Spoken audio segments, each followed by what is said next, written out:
네, 저는 짧게 하겠습니다. 네, 너무 다들 좋은 말씀 해주셨는데요. 사실 청년을 규정하는 방식들이 여러 가지가 있는 것 같습니다. 물론 저희도 당에서도 2016년부터 청년을 시작하는 존재라고 규정해서 취업을 학업을 시작하거나 취업을 시작하거나 보육을 시작하거나 혹은 가정을 꾸리거나 여러 가지 시작하는 존재라고 저희가 규정해서 정책 설계를 할 때 그렇게 좀 많이 하려고 고민했거든요. 근데 이제 요즘 사회상을 보면 예전에는 예를 들면 정말 잘 키운 자식이 집안을 이렇게 세운다 이런 얘기를 많이 했는데 요즘에는 잘 키운 자식이 집안에 기둥 안 뽑아가면 다행인 시대잖아요. 워낙 또 스펙 경쟁도 치열하기도 하고요. 너무 학력 인플레도 심하고 또 사회에서 요구하는 기준들, 자격들이 너무나 다양화되고 복잡화되고 있는데 이런 부분들을 과연 이제 우리가 어떻게 이 사회적인 부분으로 또 좀 해결할 수 있을까 이런 고민들을 하고 있습니다.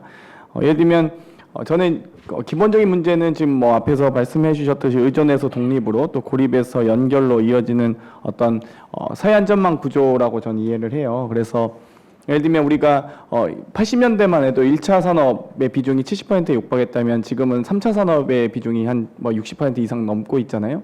예를 들면 이런 1차 산업에서 3차 산업, 산업구조의 변화를 과연 고용구조나 혹은 노동구조나 사회안전망 구조가 제대로 뒷받침하고 있는가에 대한 고민이 좀 필요하다고 봅니다. 소위 1차 산업 위주의 제조업 위주의 정규직 위주의 대기업 위주로 짜여져 있던 견고한 사회안전망이 결국 고용구조가 이렇게 변화 혹은 산업구조가 변화함에 따라서 사회안전망 구조는 안 변했거든요. 3차 산업은 대부분 서비스업이거나 어떤 사회안전망에 포함되지 못하는 분들로 이루어지고 있고 그러다 보니까 결국 2030 세대가 가지고 있는 소득원들은 너무나 낮아지고 있는 거죠. 사실 기존에 있는 소위 이제 50대 이상의 정규직과 대기업 위주로 잘 짜여진 사회안전망 속에 보호막 속에 잘 있는 분들은 또다시 지금 정년 연장에 대한 고민도 하고 있는 것도 사실입니다. 그래서 당내에서도 지금 과연 어떻게 이제 이 부분들을 물론 하향 평준화하는 방식보다는 좀 더 상향 평준화하는 방식으로 해결할 수 있을까 이런 고민이 들고요. 사실 이제 앞에서 말씀해 주신 분들께서 대부분 다 저희가 반대하는 의견은 있긴 어려울 것 같고요. 다 대부분 다 동의하고 공감하는 내용들인데 사실 예를 들면 청년수당 같은 경우도 저희가 계속 민주당에서는 이번에 이제 조은조리 부의장님하고도 같이 예산안 관련돼서도 상의를 하고 있는데 청년수당 같은 경우 좀 전국적 확대 실시와 뉴딜 정책에 대한 전국적 확대 시행을 좀 저희가 고민을 하고 있는데 예를 들면 경제활동을 했던 최소한 자산 형성한 경험이 있는 사람들이 실직 상태에 놓였을 때는 실업수당을 받잖아요. 그런데 자산 형성하지도 못했고 경제활동도 하지 못해서 이제 출발해야 되는 사람들에게 청년수당을 지급하자고 하면 그건 퍼주기라고 주장하시는 분들이 있습니다.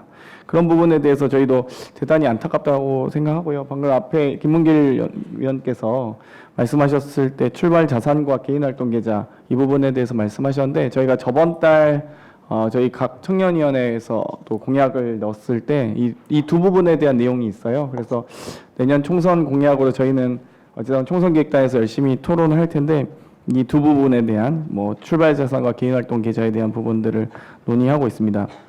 결국 이 세 번째 발제자께서 말씀하셨던 소위 고정관념을 좀 깨는 가족 공동체를 어떻게 하면 또 다른 새로운 모델의 공동체로 고민할 것인지에 대해서 저희도 고민하고 있고요.